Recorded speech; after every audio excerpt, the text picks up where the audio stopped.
Hey guys, Reva here. I'm taking a break from the shooters and I'm going to jump on Magic 2013.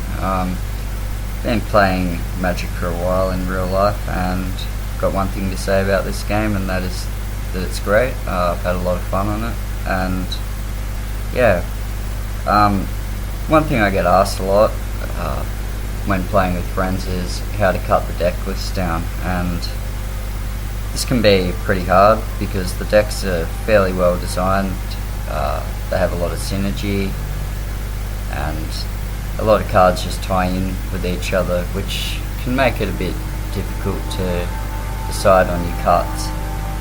We have to just go up to the drawing board and think about what our opponents are playing, and from playing online I've noticed you get the majority of people will play the black deck in one-on-one. You'll get the odd person playing the goblin deck and the odd person playing the blue decks. I think green is underplayed. This particular deck, the Exalted deck, is quite underplayed as well. So we just got to think about that. We're versing generally black and red, so just gonna think about that when making our cuts. So I've made this deck more of a control deck. We're just going to have a look at it now. I'm going to show you my deck list and we'll get to our cuts afterwards. So I've got Cathedral of War. I think this card's very nice. It works better in the aggressive strategy, but having two colourless land is not unreasonable in a two-coloured deck.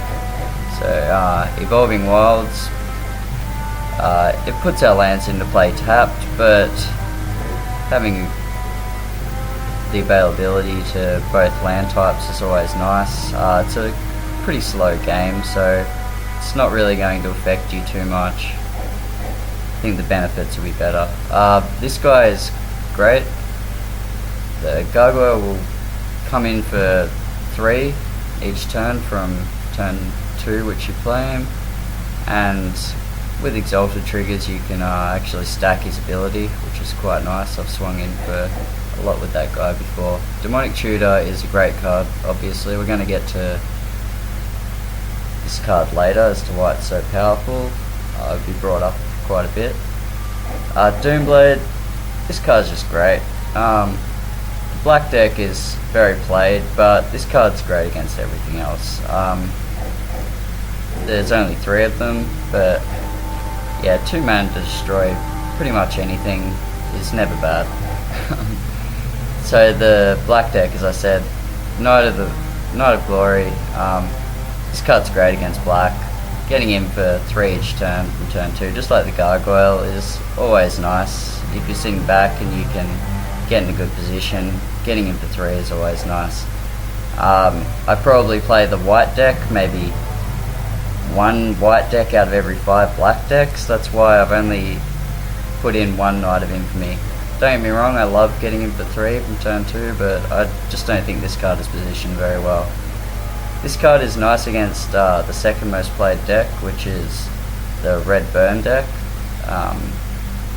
Yeah, if you get this card out against them, you're going to be in a pretty good position. Their creatures are quite weak and they have to make conscious decisions as to what they're going to do, whereas normally they'll just burn your creatures out and smack you in the face.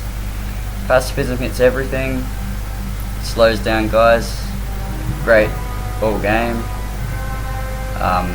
I've never really hated drawing this card ever.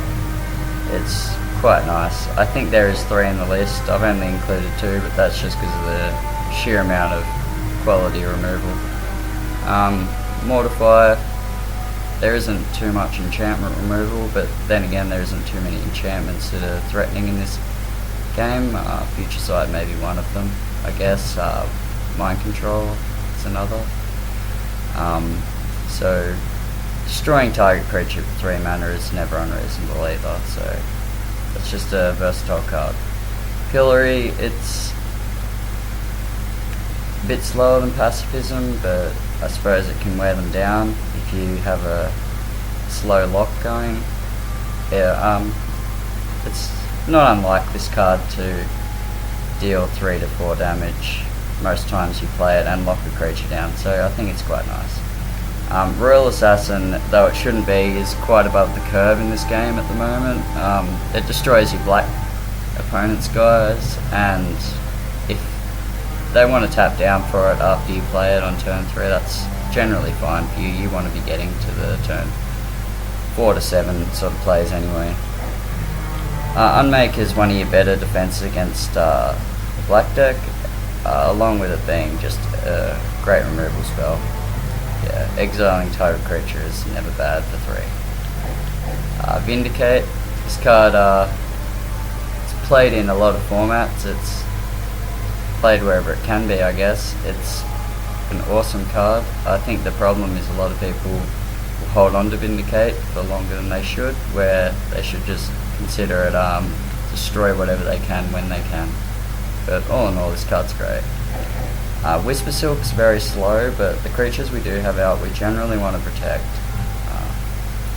Plus it can be very unfair with like a Silent Arbiter out or a Worship. This is a card I've been considering taking out, but inexperienced players will fall for this card and make poor decisions in combat, so I don't mind keeping it in for now. Silent Arbiter, this card just works well in this deck. I mean, it can defend you if you have that big drop in your hand. You only really want to be attacking with one creature at a time anyway. It kills goblins, I guess. Yeah, it's just a sweet card in this deck. Sublime Archangel, better in the aggressive strategy, but attacking for 5 from 4th turn.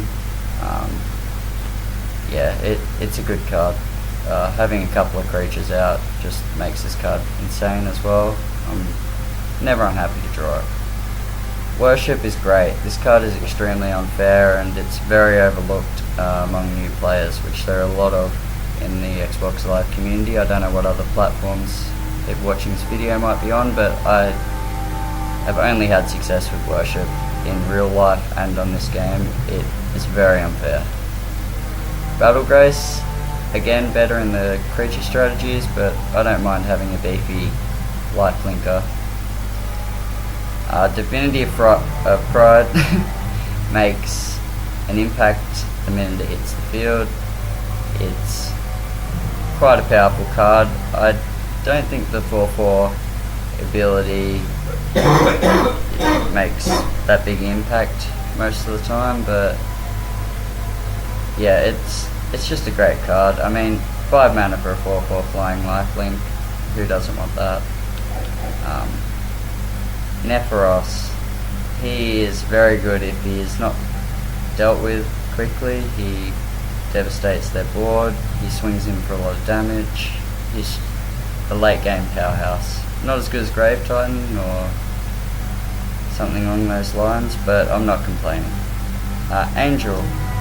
So we've got Angel and Depters. I'm gonna put these cards in the same category. I mean, Depters is very good against control and very good against the black deck. It's quite nice to tutor for. Angel of Despair, on the other hand, is very good against the creature decks. You can also tutor for it, which is great. So we'll get to the cards we've taken out. So I take it you can tell I've made a very control-based deck here. It doesn't have any card draw or library manipulation, which I'm a bit sad about, but I think the quality of cards is good enough to make a control deck. So this card's good at protecting the creatures we have, but it is obviously better in an aggressive strategy. These cards are just useless in control along with these. I suppose the regenerate ability can be nice, but 4 mana is very expensive and we can be playing better things than this. This card is unplayable, period. Tormented Soul, nice in the aggressive strategy, horrible in control, along with Aven Squire. I don't mind a 2/2 flyer on the offense, ever, for 2, but as I said earlier, we can be playing better things than this for our final goal.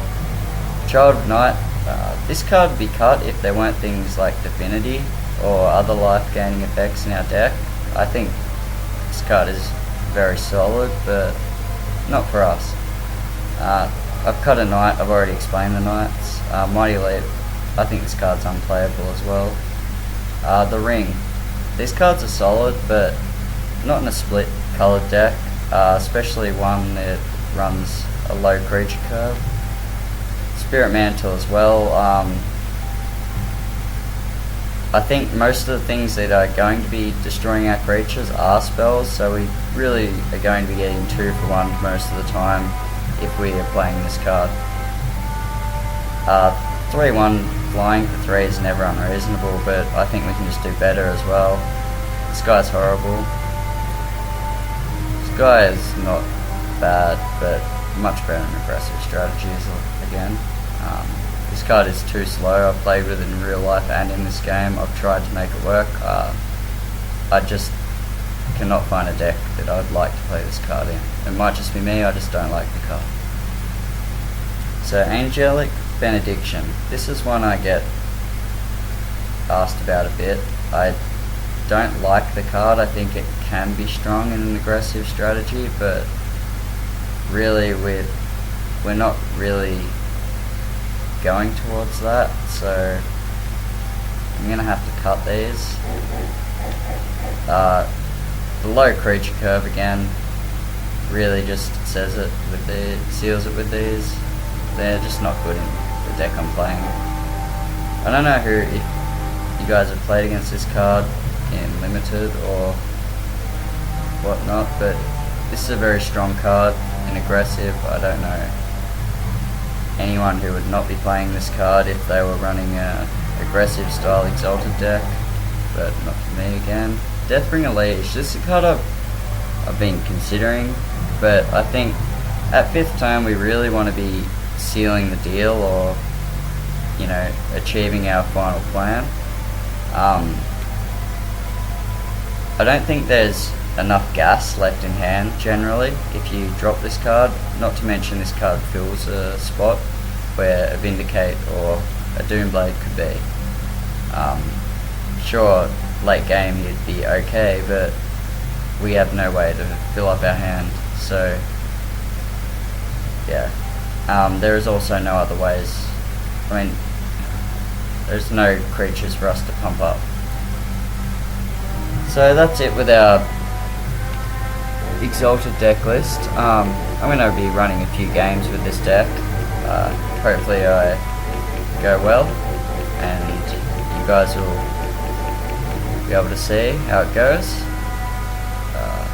Yeah, I'll see you in the next few games.